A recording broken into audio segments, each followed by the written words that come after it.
Welcome to Therapy in the Great Outdoors, the podcast where we explore the business and practice of nature-based pediatric therapy of all kinds. If you're an outdoor-loving pediatric practitioner in the fields of occupational, physical, or speech therapy, social work, or mental health, this podcast will help you start and grow a successful nature-based practice or program. I am the ever honest, always 100% real, you'll hear it all on this podcast, Dr. Laura Park Figueroa. I'm a pediatric OT with over 20 years of experience, and I run a thriving nature-based practice with profitable locations in 2 different states and multi-six figures in revenue. I also host the free online community at therapyinthegreatoutdoors.com to help you pursue your nature-based therapy dreams too. Are you ready to take action on those dreams? Let's jump in.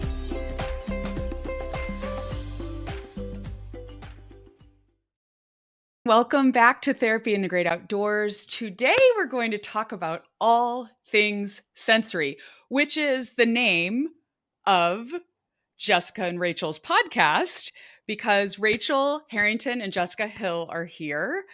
We're going to talk about how nature can support regulation of the nervous system, how you can incorporate outdoor activities into a sensory diet for your clients, as well as some ways to incorporate primitive reflex integration activities into outdoor sessions, because reflex integration seems all the rage right now. So we're going to talk about that as well. So if you don't already know this dynamic duo, they are truly a dynamic duo. They are Harkla's in-house certified OT assistants and certified primitive reflex clinical specialists. Harkla is a company that provides products, courses, and community for sensory autism and ADHD families. So Rachel and Jessica have been working with kids for over 9 years in outpatient settings, and they are truly geniuses at creating really easy to digest, actionable content that families and therapists can use. So before we hit record here, I was saying, you guys just do such a good job of meeting the needs of therapists, but also making it in language that families can understand. And it's just amazing. And again, their podcast is All Things Sensory. Y'all probably already know about that if you're listening to this podcast, but if you don't, please go over and listen. It is full of tons of great information for any pediatric therapist. So welcome, Rachel and Jessica. I'm so glad you're here. Thank you so much. What an intro. Thank you. Yes, I'm so excited. So one thing we touched on again before hitting record is that this podcast is for pediatric therapists in general who want to take their work outdoors with children. So I think I want to start out with, because you guys are the experts here on sensory processing and all things self-regulations, can we do a quick overview of sensory processing for like our non-OT listeners? Because we know all of our OT friends went to graduate school and know this, but can you just tell us what sensory processing is? Sensory processing. It's one of the coolest things. I'm obsessed with it. Jessica, we're just absolutely obsessed with it. If you think about it, we all have sensory systems. We're all sensory beings, and we all have 8 senses. So you think about the normal 5 that we all learned in elementary school, and then you have 3 hidden senses that are actually, in my opinion, some of the most important for regulation. You have your sense of proprioception, which is your body awareness, where your body is in space, and it really ties into that self-regulation component. Then you have your vestibular system, which is your sense of movement. You have receptors in your inner ear that tells you where you are, head position changes, and things like that. And then your interoceptive system, which honestly, this wasn't even taught to us in school. That's how quickly things change, right? And this is where what's happening inside of your body. Are you hungry? Are you thirsty? Do you have to go to the bathroom? Are you sick? Are you tired? How's your emotions? And it connects into your emotional regulation, your emotional intelligence too. Yeah. So when we're looking at sensory processing, all 8 of our senses have to be working efficiently 24/7 in order for us to feel calm, regulated, for us to be able to access the higher level cognitive parts of our brain in order to do the things we need to do throughout our day. And so that's where occupational therapy comes in, because that's our job, is to help our clients feel successful and do things that they want to do every day. And if their sensory system is dysregulated, if their sensory needs are not being met, or if they're receiving too much sensory input and they're overstimulated, they're going to be in a state of fight or flight. They're going to be dysregulated, and it's going to negatively impact their ability to get through their day. Yeah, and I love how you guys explain it, and I agree that when I went to OT school 25 years ago, so my 30-year high school reunion is this summer, and I can't believe it. I feel like I'm 20, so I don't know. That's how I've aged past 25. But when I was in school, we learned the 7. It's like the 7 senses, and we thought we were so great because we knew of proprioceptive and vestibular, but that interoception piece, I know that's been in recent years, like we're starting to think more about that. And it just makes so much sense because it's like when you're anxious, your stomach hurts. Like it's inside of you. It's something that you actually, it's so tied in how our inner body feels to our emotional states. Love it. Okay. Thank you for the little overview. And let's dive in a little bit into along those lines. I know we want to talk about the outdoors and activities outdoors, incorporating them into a sensory diet. And so I know our OTs are all familiar with that phrase, but let's have you guys define what a sensory diet is too, because I know that's something we're going to get into in a little bit. Yeah, I think the term sensory diet, some people love it, some people don't necessarily love it. It's what we're familiar with. It makes sense in our brains, and so that's what we like to teach. But you could call it a sensory Yeah. lifestyle, a sensory plan, but really it's a combination of specific sensory activities in a specific order in order to achieve a desired appropriate adaptive response or an appropriate arousal level. So for a kiddo who is Yeah. sensory seeking and they're bouncing off the walls, they're all over the place, touching and jumping and eating and doing all the things, we want to make sure that we're helping them meet their threshold, give them what they're seeking, and then organize their nervous system. Or for a kiddo who is Yeah. avoidant and sensory sensitive, we want to make sure that we're finding that balance of still giving them what they need, but also organizing their highly sensitive sensory system with things like proprioception. Yeah. Okay. So now that we have terms defined, let's talk about nature and the outdoors. So let's think about, I know there's so many directions we could go. I wonder if you guys could talk with us maybe a little bit about, do you think that, because you work with a lot of like pediatric therapists that are, I would think, mostly working in clinics or homes or traditional settings that we would work in as pediatric therapists. Are you seeing people start to incorporate more outdoor stuff into sensory diets? Is this something that is uncommon? Is it common? What are you guys seeing in the world out there with the people you interact with? I think in the clinic setting, we are often trying to get outside with our clients during our sessions. We just recently, the clinic that I work in, we just recently moved into a bigger building, and our main treatment area has big windows throughout the whole room. So we're getting a lot of that natural light in during our treatment sessions, which is, and then as therapists and as the weather's getting nicer, we are trying to get outside more. Let's take the chalk out and go draw on the sidewalk. Let's take some messy play and do the messy play outside instead of on the hard floor. Let's do some gardening activities. I'm thankful that I work in a place where the therapists are along that same line of let's get outside with our clients as much as possible. I don't know if it's necessarily increasing or if it's less popular in other areas.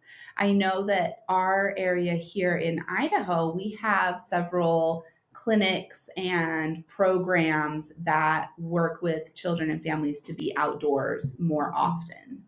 Yeah. And I think the only thing I'll Yeah. add is that when we are helping to educate or teach about sensory diets and sensory diet activities, generally in every sensory diet that we create or we teach about, it's wake up in the morning and in your morning sensory diet, go outside, get the sunlight, take your sunglasses off, walk barefoot in the grass. After school sensory diet, go climb a tree, ride a bike, dig a hole, play in the sandbox. So we try to incorporate teaching other therapists how to add those nature components into sensory diets for their clients because as obviously this is a nature podcast, the benefits are just huge. And Yeah. if we could have every session be outside, it would be game changing, right? Yeah. And I think Yeah. too, it's very telling if we as clinicians can give these recommendations to the families and they actually try it and they come back later and they tell us, my child was so happy for an hour being outside. I thought it was going to be so hard. But once we got outside and we went on a walk or we went to the park or we did this or that outside, they were just so happy and regulated. I can't believe how Yeah. amazing it was. But it's once they see the proof, then they're able to Hmm. understand why it's important and be able to implement it a little bit more. Yeah, it feels so to me logical common sense, right? It feels, is what we're saying really that innovative to Oh, just get kids outside? Yes, actually it is. it is, yeah. But I, yeah, but I do think that parents sometimes, there's a really wonderful Instagram account which I would recommend to anyone listening to this podcast would probably be interested in it, and you guys might too. It's called My Outdoorsy Mom. Oh, And she's just become a friend on Instagram. We have Instagram friends nowadays. And she's a young mom who has, I think, 2 or 3 kids, and her whole account is about, like, how she gets outdoors with them. And one of the things that she talks about is at first it was really hard. It was, like, to figure out what logistics. to do with them, right? So maybe let's talk about that a little bit. How can we as therapists help parents get the kids outdoors and give them things to do outdoors with their kids? So, what types of things would you guys maybe be recommending as part of a sensory diet? Let's get into some of like the nuts and bolts of things that therapists could maybe recommend. The first one that I always recommend is just go for a walk around the block. Like it doesn't have to be complex, it doesn't have to be for a long period of time. Depending on where you live, you might have to go a little bit farther. You might have access to a park, but you don't even have to go to the park. You could just go for a walk around the block and talk about the different things that you see. What flowers do you see? Yeah. What plants do you see? Or if your child's non speaking, or if they're very young, maybe you are doing all of the talking and the pointing. Or maybe it's a quiet walk. You don't even have to talk. You can Those are just my walk. favorite. Yeah. I'm just kidding. Yeah. You don't even have to talk. Maybe it's just a quiet walk and you don't even necessarily engage in a lot of conversation. You're just going on a Absolutely. walk. Yeah, and I'll add too that if you can have it be child led, like for me, I'm in the early intervention type age range with my own personal kiddos that I have to work Uh-huh. with every day. But let it be child led, follow their lead. They want to go this way. If they want to climb on the rocks, let them climb on the rocks. If they want to jump off of the grass, if they want to log roll down the hill, let them log roll, let them explore and go at their pace. Because I feel like so often in a traditional clinic setting or just life in general, it's always go, you're on my time, we're late, we're rushing. But when you're outside, take that opportunity to slow down and follow their lead and go at their pace. And if they want to pick up 47 rocks and put them in their pockets, check them Let out, them. count them, Yeah. talk about the sizes. So it's just focus on letting it be child led and meet your child or meet your client wherever they're at their ability. And I love that recommendation. And I tell my clients this all the time that your child might be dysregulated because they feel like they have no control over their day, over their life, because they Yeah. are being told what to do all the time by all of these adults in their life. So if the outdoor time every day, the going on the walk, going to the park, or even just going to the backyard, if that is within their control and they're showing you how to do something and you are, instead of giving them instructions of what to do, you're just doing what they're doing, you're following their lead, all of a sudden they have a Yeah. sense of autonomy and a sense of control over their life, and they're going to be Yeah. regulated because of that. Mm-hmm. Yeah. Yeah, I'm reading a book. I'm looking around because I thought it was sitting right here, but I'm reading a book called Goal Setting and Motivation in Therapy or something like that. It was recommended at a physical therapy conference that I spoke at, and I just was connected with someone. They showed it to me, and I was like, I need to get that. And one of the things it talks about in the book is self-determination theory. And I don't know, I'm totally speaking off the cuff. I don't know if I'm going to remember all of it, but it was the 3 components that a person needs to be self-motivated to do something were, it's A, R, and C. It's autonomy, relatedness and competence, I think, were the three. So it's basically that autonomy piece is what our kids like. It just made me think of that when you were saying the child is controlled all the time. And that's a large part of what a lot of nature-based therapists are seeking to give back to kids in our therapy sessions is this sense of you have autonomy here. Not the whole time. We do make sure that we Yeah.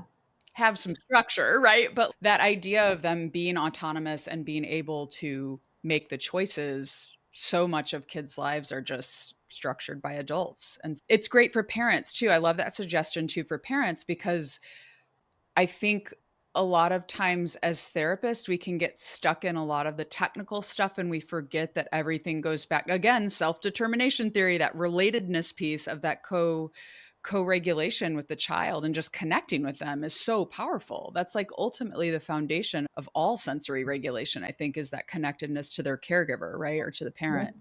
So I love that. Yep. And anytime your child gets to lead the activity, they are connecting with you in a whole new way. And they feel it builds that trust.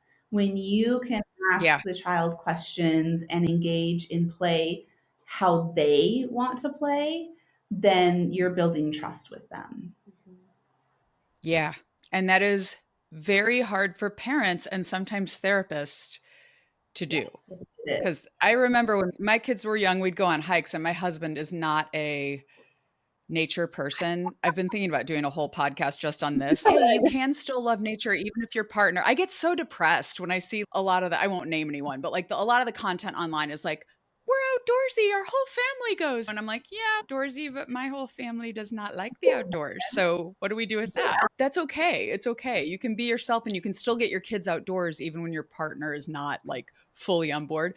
But I used to joke that I digress, but he used to be like, you guys get down from there. You guys be careful. You guys, and I'm like, stop. Just let them be. Like, let them be. Like, they're not hurting any animal. The tree's going to be fine if they climb it. He just was wound up in nature. Yeah. So he's better now. He's mellowed with age. But yeah, I think it's a good example of how parents might struggle with that kind of child led, letting them Exactly. have that I think freedom. it's so eye-opening for parents to have that self as to thinking about during their day. Like, how often am I telling my child to be careful or to get down or to stop doing that? Mhm. If you keep track one day and you think about it, it'll probably be more than you realize. But I was just thinking one other activity I love to recommend is that risky play outside. Set up some old tires Yeah. and some wood and some climbing structures and rocks and let the kids build something and fall down and get hurt and get back up and problem solve. And that risky play is just something that kids aren't doing or getting access to as often anymore. Yeah, and I Yeah. think as parents, and we're all parents, so we all understand this. We don't want our child to get hurt because it like Right. hurts us when our child is hurt. But if we can help teach them how to engage in risky play and feel confident in their bodies, and we can let them know, I'm here for you if you need help. I'm here for you if you do get hurt. Maybe I'm going to stand underneath you while you climb the tree, and I'm going to push my fear deep down and just tell my child, okay, you climb the tree until yeah, as you feel safe, and I'm here if you need me. And if they do fall, maybe you can catch them Or break their fall. or break their fall, right? But man, it just builds confidence in our children when we can allow them to do that risky play and then be there for them if they need us to co-regulate. Yeah. Yeah. Okay, anything else that we should think about with like sensory diets and outdoors? I think it would be great if more clinic based and school based and home based therapists were thinking outdoors as far as what they could incorporate. But that maybe isn't our audience here. There may be some people that aren't doing nature based work yet. But are there any other ideas that come to mind? Yeah, I was just thinking any therapist, whatever therapy world you're involved in, brainstorm and see if you can get outside for the first 5 to 10 minutes of the session. Can the first part of Mhm. your session be a walk around the building? Can the first 5 minutes be sitting outside in the sunshine or in Doing the yoga rain or or something. doing some yoga on the sidewalk? Even if it's raining, even if it's cold outside, it's still going to be beneficial. Yeah, one of my therapists in my practice, she started this thing with her kids called Get Grounded Time. Love. So it's like the first 5 minutes of the session, right? And I think as therapists, we need to be okay with going a little slower Yes. in our sessions. Like you guys are high energy Yeah. too. I can relate. Like it's good, right? It's good to be high energy with kids and it's good to bring high energy to the work you do. But for me as a therapist, when I'm with kids, I feel this pressure that I need to use every single minute to be therapeutic to the maximum value or whatever. And it's so good to, I think, for all of us to just step back and be like, actually, the same way that mindfulness is good for us or stillness is good for us, it can be really good for kids in our sessions to just take 5 minutes to notice things outside. Absolutely. It's just simple, but And just to breathe fresh air. You think about the schedules today in our lifestyle, and it's you go from one square to another square, right? And how often are we stopping Mhm. outside and looking at the clouds and getting our heads into different positions and jumping and moving? And sometimes small little changes make such a big difference. And it just takes a moment of recognizing, oh my gosh, my client hasn't seen the sun today. Let's change that. Let's go outside. Let's walk. right. Let's do our session outside. Let's go stomp in some rain puddles. Still Mhm. modulating sensory input that way. You still have to use the right amount of force and process the wind and the rain and everything. So there's so many opportunities. It just takes a little bit more effort to be creative in your approach. Yes. Yeah. It does. It requires like thinking a little bit outside the Mhm. box, which is hilarious because we're talking about outside. I didn't mean that to be like a what do they call that? Yeah. We have to think outside the Absolutely. box. So let's pivot a little bit because I really do want to talk about primitive reflexes because this was just emerging as a thing similar to the interoception piece, right, of sensory integration. Primitive reflexes were becoming more mainstream, I guess, right around when I was starting, like maybe 10 years ago. Is that kind of what you guys think? I think it was maybe 10 years Well, ago or so. we like got a really quick overview of them when we were in school, which was 10, Yeah. 11 years ago. Yeah. But in our first job setting, we were at a pediatric clinic, and the our mentor, the owner of the practice, taught us about like actually functionally addressing and testing for the primitive reflexes. And that's when it really clicked for us. Like, oh, okay, we learned about these in school. Now this is actually what they mean and how they impact a kiddo functionally. I'm going to be totally honest. I have never tested a kid for primitive reflexes. I don't know much about it. I think I saw someone demo it at a conference I was at once. The only thing, so I'll share this little story with you guys and then you can give me your thoughts. I will love to hear what you think. Basically, when I heard about primitive reflexes, I think I got some like book or something on them. I don't even remember where it came from. I don't still have it, I don't think. And I tested my son, who's the youngest. He's 13 now. So he's probably 6 at the time. It was a while ago. And he is a very motorically advanced child. Like he's the youngest of 3, so he's just always watched them and toddled along after them and just always been very athletic and very physically active in a good way, like very coordinated. It's like his gift. And it was so interesting because I tested him for the ATNR and it looked like his ATNR was retained. And I was like, but you're totally functional, like in all ways. Like, how can it be that you have a retained ATNR if you are so functional? Like, you're swinging a baseball and hitting things at the age of 6. It made me like, I don't get it. And I guess maybe kids can have retained reflexes and it not affect them at all. But I'm wondering if you guys take that story and share what you will about primitive reflexes, because I'm so interested to hear. And maybe we should do a little orientation to primitive reflexes for anyone who Yeah. has not heard of them. We just dove into the conversation. But so, what are they and how can they impact function? And then maybe tell me what you think about kids still having them, but being relatively functional. Well, first, I'm going to say that I have a very similar story to you that my son, who is 10 years old, also has a slightly retained ATNR. I haven't tested him recently. I think it's been about 2 years since I last tested him. But at the time, about 2 years ago, he had a slightly retained ATNR. He doesn't have any coordination issues. He's a great reader, writer at age level for all of those higher level cognitive activities, emotional regulation. He's doing well. So similar where I was like, oh, it's still there a little bit, but it's not impacting him functionally. And so Right. we'll talk about what they are and then circle back. Let me add my personal Okay. anecdote to this as well, because it's a good opportunity to just have a review to think about as we're talking about it. My husband, I tested his as an adult, and he also had a slightly retained ATNR. And my reasoning for testing him was because he's always struggled with like left and right. So we'll be driving, he's like, turn left, and I'm like, you mean right? And he's like, yeah. But again, college athlete, functioning, doing well, but retained ATNR.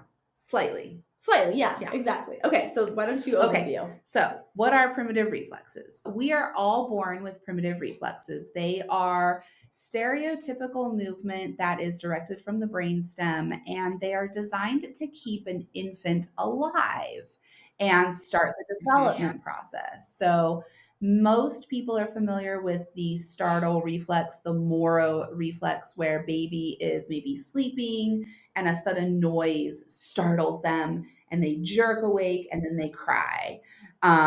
We're also often familiar with the ATNR reflex in infancy. It looks like the fencer pose where baby is laying on their back. They have their head turned and they go into this kind of fencer position with their arms. The main ones, or the Palmer grasp reflex. That one is where you put your finger in baby's palm and they grab onto you, or they grab onto your hair, and it's a death grip. Like you cannot get them to let go. Those are examples of a couple of primitive reflexes that are designed to alert their caregiver that they are in need of something or they might be in danger. That starts to develop the hand-eye coordination process, starts to develop the fine motor process with the hands. Like all of these primitive reflexes are designed to keep baby alive, but also start those developmental processes throughout infancy and toddlerhood. Now, primitive reflexes are designed to integrate into the body so that it makes way for higher level, more intentional coordinated movements, right? So primitive reflexes, because they're in the brainstem, we don't have control over them. They happen Right. with when something facilitates them. But once they are integrated, we then have control over our movements. We now our arms don't automatically go into that fencer position when we turn our head. We have that dissociation between our different body parts. And as those primitive reflexes are integrating throughout infancy and toddlerhood, the child grows and develops, hits developmental milestones, and starts to be able to access the higher level brain cognition processes. Now, primitive reflexes get stuck in the body for some reason, if they don't integrate, we call them retained primitive reflexes. And what happens is then it causes the brain and the body to get stuck at that lower level. They don't have control over their body movements. They don't have control over their hand-eye coordination. And they're not going to be able to think and problem solve and have those higher level cognitive processes happen because they're stuck in that lower brain stem level of their body from their primitive reflexes being stuck. Mm-hmm. Yeah. Yeah. For example, with the ATNR, if it was retained, imagine how a child could not function if every time they turned their head to one side, their arms followed wherever their eyes were looking, right? So you can't hold your paper down at school and write and look up at the board. That might be like TLR or something, right? Like some other one. But anyway, we don't need to go into the nitty-gritty here and show how much I don't know about this topic.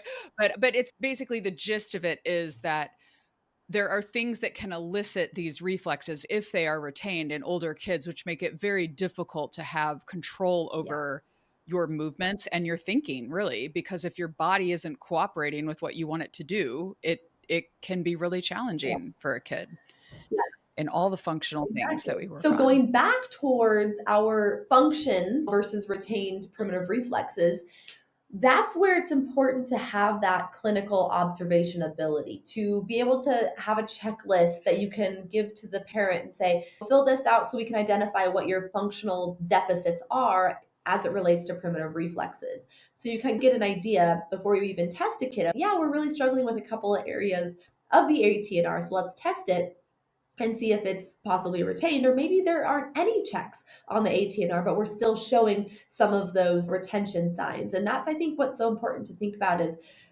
it doesn't necessarily, the reflexes don't necessarily need to be addressed if they're not impacting function. There's so many factors that go into primitive reflexes that just because you do a physical test, whether it's active or passive, and it's showing up that the reflex is retained, if it's not impacting function, then it's probably not impacting function, and that's okay. And I think sometimes people get their panties in a wad looking for, oh, the moral reflex was slightly retained and we need to really work on this, but it's not actually impacting their function. And we don't want to waste our time if we're not seeing clinical challenges. Let's focus on if there is underlying trauma, or if they're feeling unsafe, or if there's underlying sensory challenges. Because if you think about that great visual, the pyramid of learning, sensory and primitive reflexes are the base of that foundational pyramid, right? Without accurate primitive reflex maturation and sensory processing skills, then those higher level skills, like Jessica mentioned, aren't necessarily going to build as efficiently as possible. And a big component of the reflex integration is ocular motor skills. Oftentimes, when kids have retained TLRs and STNRs and ATNRs, their ocular motor skills aren't working efficiently. Their eyes aren't working in coordinated movements together. So they're struggling to copy from the board and read and write. They're getting diagnosed with dyslexia. They're getting diagnosed with ATNR or with ADHD. Thank you. So there's all of these components that we have to just peel the layers of the onion back to see what is the actual problem here, if there is a problem with the reflex integration. Yeah. I want to quick tell people, if people are feeling like, wow, this is, I'm sure there's people that are going to listen to this who maybe don't even know about this topic at all. But I know you guys offer you have a course, right? Yes. For therapists or for parents. I know you guys have different levels. So if people go to harkla.co, is that the website? Yes.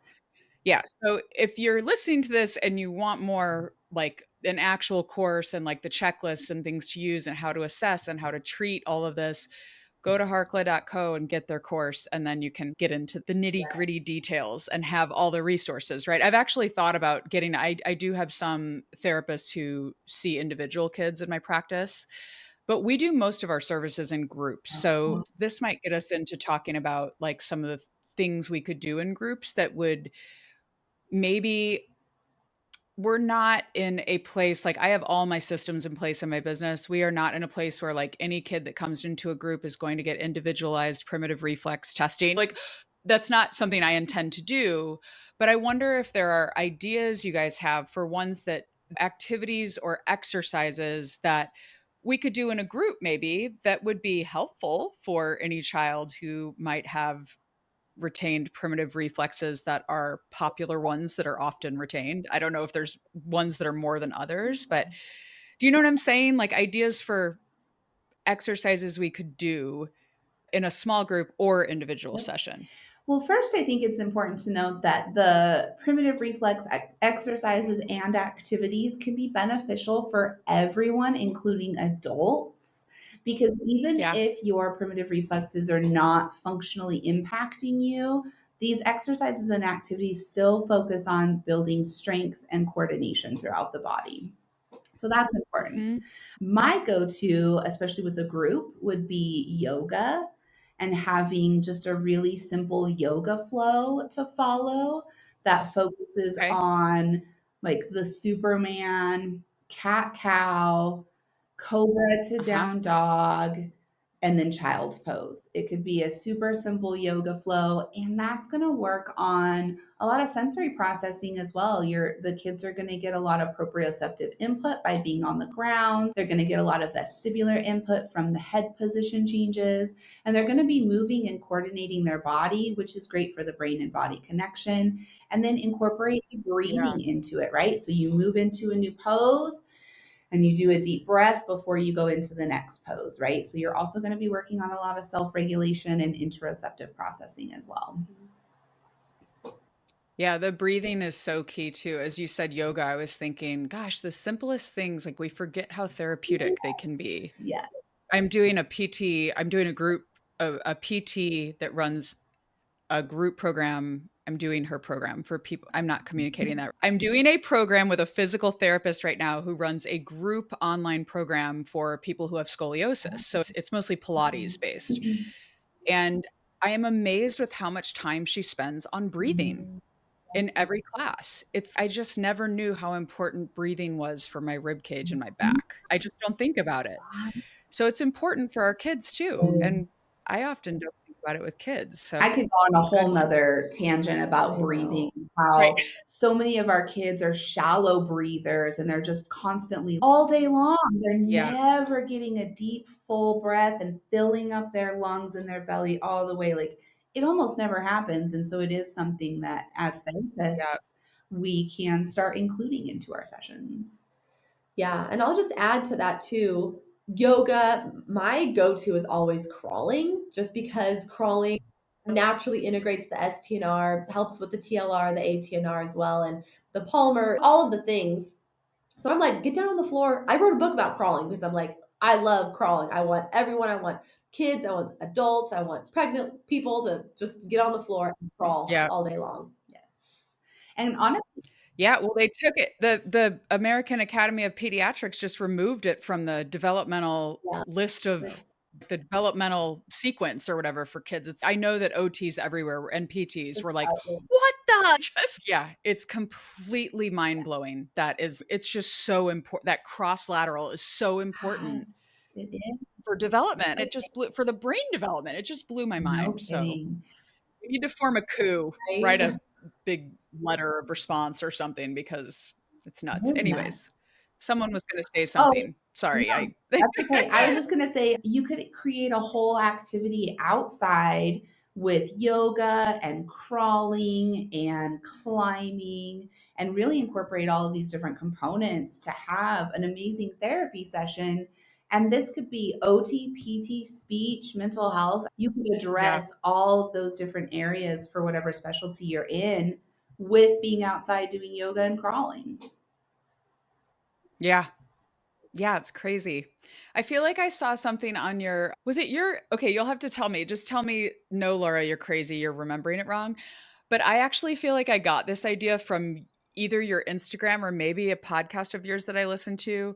When I was with my new employee at her group the other day, they just had a ball out. We were waiting for the other kids to get there. It was a group. And so there were, I think, two little boys there and one of our volunteers, and they were just throwing a ball around. And I was like, you guys, could we do a challenge? And I showed them how to do like a plank position and then push the ball to each other with one hand, like trying to hold yourself up in a plank with one hand while you push the ball to each other with the other hand. Yes.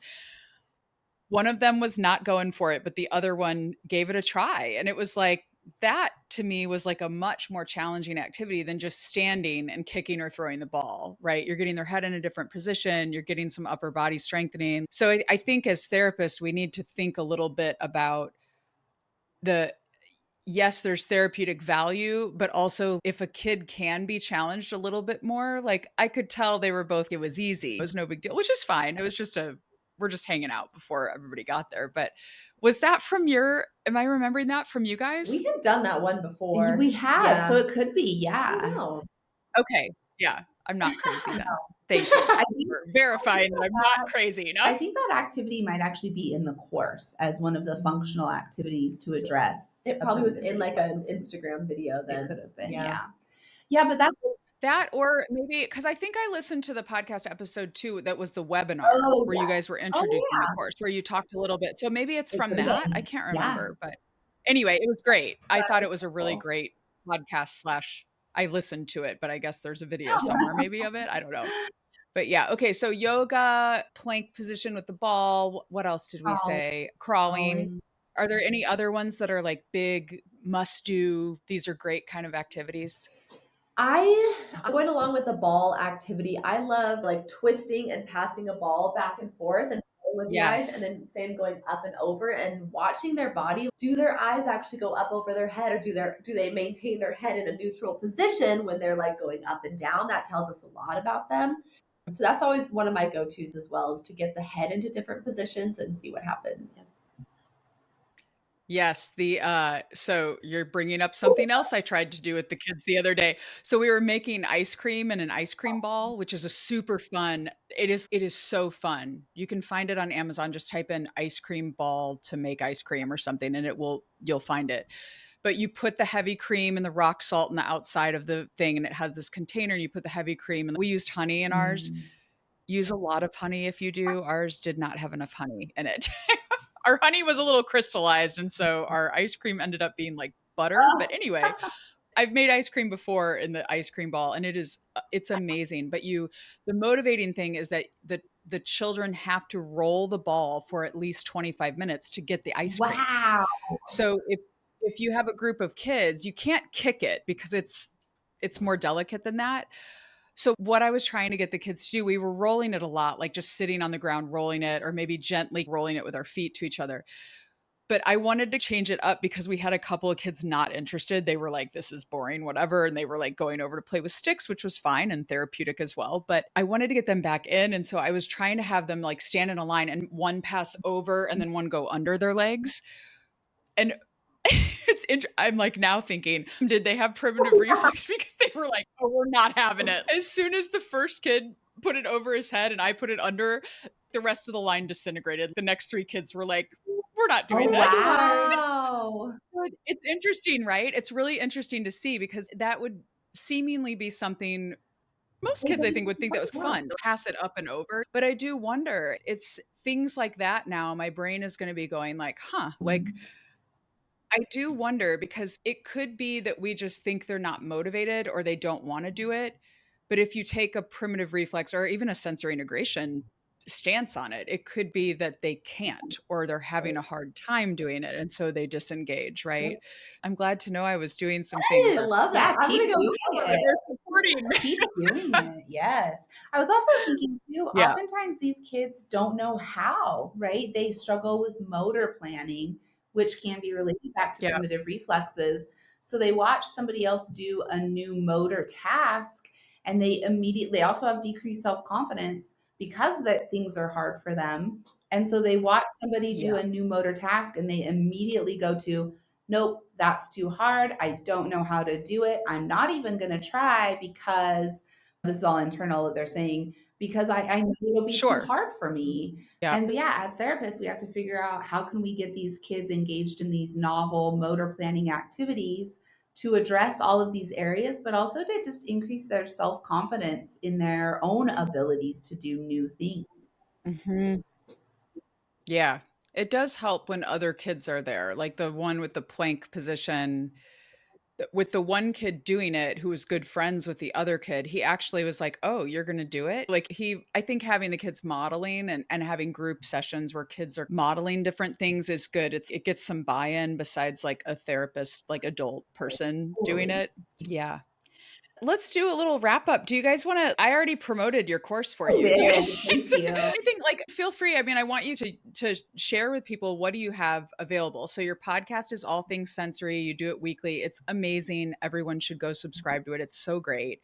That is the free thing you have, but I know you guys have multiple courses through Harkla Yeah, now. we also have YouTube. That's another free resource if you're a visual person. We Oh, do okay. YouTube as well. That's Harkla. You can just search Harkla. But yeah, we do have our paid courses. We do have free webinars as well that kind of give you an idea of what the like full course looks like. But we've got early Mhm. intervention, we have sensory diets, we have primitive reflexes, and the early intervention course includes primitive reflex integration for that early intervention age range, which we felt like was Okay. missing from so many courses. And there's just this big gap of we don't necessarily work on and integrate and test for primitive reflexes until 4, 5, 6 years old. So what do we do with our early intervention kiddos who are struggling? Yeah. So how can we help facilitate integration? So we cover that a lot in our course as well, but I definitely would start there. We also have a course that's focused on the classroom. It's improving focus and behavior in the classroom, and it's how to use sensory strategies for the classroom for all students, but also how to individualize sensory strategies for students who might need a little bit more. And it's geared towards educators and teachers, as well as school-based Great. therapists. Great. I love it. Because I feel like that's such a wonderful resource because I worked in schools for almost 10 years in my career. And oh my gosh, the workload in a school setting is just a Yeah. lot. So if you're making it easier for therapists to be able to, or for teachers to be able to do things without the therapist there, even, Trying. yeah, that's awesome. Trying. That's awesome. Yeah. So all of our Yeah. Okay. info is on our website, harkla.co. Okay. Yeah. HARKLA.co. Yes. So everybody can find you guys there and find you on YouTube, and you're on Instagram too. Yes. Yes. At what is it? At All Things Century or at Harkla? What's Both. the We have at All Things Sensory podcast, and we have Harkla_family because we're a family. Okay, great. I love it. Yeah. Thank you so much for coming. I love talking to you guys, and I just love the work you're doing. I'm so like you're like such a light in the Oh, OT profession, and I'm so thankful for you guys and what you do for everyone. So thanks for being thank here. you so much. I was about to publish this episode and realized I had not mentioned in the episode that Contigo, my nature-based therapy certification and mentoring program, is now open for enrollment. We only open enrollment 3 times a year for this program. You get lifetime access when you join, and we give you everything that you need, the mentoring, the support, the content, the training, the resources, in order to become an expert nature-based pediatric therapist. So if you are interested, you can go to contigoapproach.com and get all of the information there. We are open until April 30th for a May cohort. We will have our meetings on Zoom to process the learning that we're doing together in the month of May for 4 consecutive weeks in the month of May. And if you have taken Contigo before, you're welcome to join us as well. So I'll see you guys inside. If you want to enroll, please feel free to reach out to me with any questions you may have. My email is laura@therapyinthegreatoutdoors.com. See you soon. Wait a second. Don't go yet. Do you want 120 ways that you can take your pediatric therapy work outdoors into nature? I wrote the free big, huge list of nature-based therapy activities just for you. The Big Huge List will give you quick ideas for nature-based sessions. In the Big Huge List, there are activities for gross motor, fine motor, visual perceptual, executive function, balance, group collaboration and team building, social, emotional, and self-regulation skills, as well as speech and language, and a whole section just for swing activities. So go on and get your free Big Huge List so you can get started taking kids outdoors or have some new ideas if you've been doing this a while. You can download your free copy at therapyinthegreatoutdoors.com/list. So until next time, get outside, connect, reflect, and enjoy therapy in the great outdoors.